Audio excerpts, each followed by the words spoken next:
ఏదైనా అక్క చెల్లి అవ్వ బామ్మ అని అనుకుంటూ కబుర్లు చెప్తే సరిపోదండి ముఖ్యమంత్రి గారు. ఒక పక్క మేం పాలించేటటువంటి ఉత్తరప్రదేశ్ ను చూడండి, ఒకప్పుడు మాఫియా డాన్ లాగా ఉండేది, ఆలవాలంగా ఉండేది. మధ్యప్రదేశ్ ను చూడండి, ఈ రోజున బుల్డోజర్ తో ఒక డబుల్ ఇంజన్ సర్కార్ ఉంది కాబట్టి తప్పు చేసిన వాడిని చెమడాలు తీసి మరి బుల్డోజర్ తోటే వాళ్ళకి శిక్ష పడేలాగా చేస్తుంది అక్కడున్న మా ప్రభుత్వం.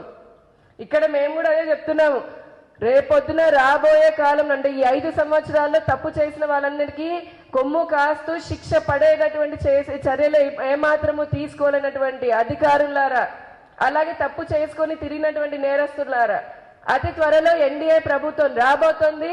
డబుల్ ఇంజన్ సర్కార్ వచ్చిన తర్వాత ఒక్కొక్కటి తాట తీస్తుంది మా ప్రభుత్వం, రాబోయే ప్రభుత్వం.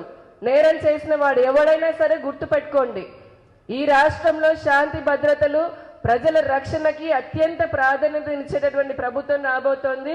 ఖబర్దారని చెప్తున్నాం. ఇప్పటికైనా సరే ఇటువంటి చర్యలకి కొమ్ము కాస్తున్న అధికారులు మీరు కూడా దృష్టిలో పెట్టుకోండి. ఇక్కడితో ఏది జరగదు. రేపొద్దున ప్రభుత్వం మారాక మీ పాపాల చిట్టా అంతా బయటికి వస్తుంది.